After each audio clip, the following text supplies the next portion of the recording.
In the first place, a Sabbath day school will be attached to the hospital. A Sunday school? For the old men? No, not for the old men, but for the children of the poor of Barchester, such as it may suit. The bishop will expect you to attend this school, and the teachers shall be under your inspection and care. As to the old men and the old women who are to form part of the hospital under the Act of Parliament, there'll be a morning and evening service on the premises every Sabbath and one weekday service. You shall preach to them at least once on Sundays, and the whole hospital will be collected daily for morning and evening prayer. Consequently, it will no longer be necessary to reserve separate seats for the hospital inmates in the cathedral. But my old men have always had seats at the cathedral services. The bishop considers it unnecessary. And you agree with him? We're dealing with old women as well as old men, Mr. Harding. It'll be difficult to find seats for all of them. In any case, the cathedral service does not appear to be the most useful for people of that class. We will not discuss that, if you please. It's not a matter for discussion at the moment, Mr. Harding. These are the bishop's wishes concerning the hospital. If you are in agreement with his views, it will give me great pleasure to confirm the appointment on his lordship's behalf.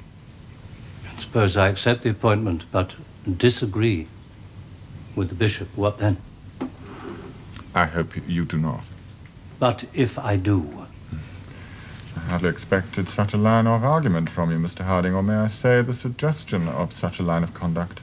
Nor did I expect such a proposition. I shall be glad, at any rate, to know what answer I am to give to his lordship.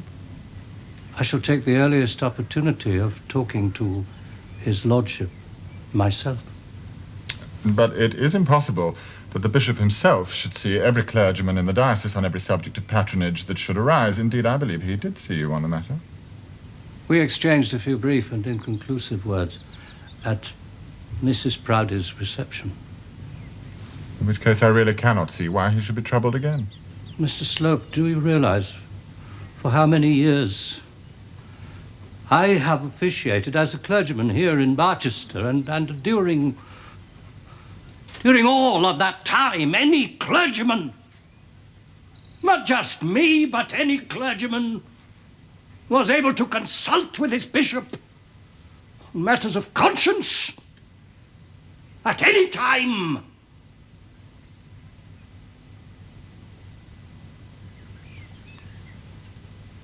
That has always been the Barchester tradition.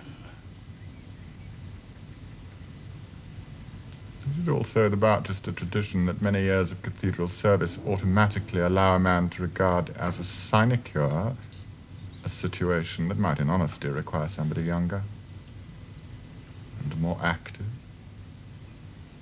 A new man. Such a thought is possible? Very well.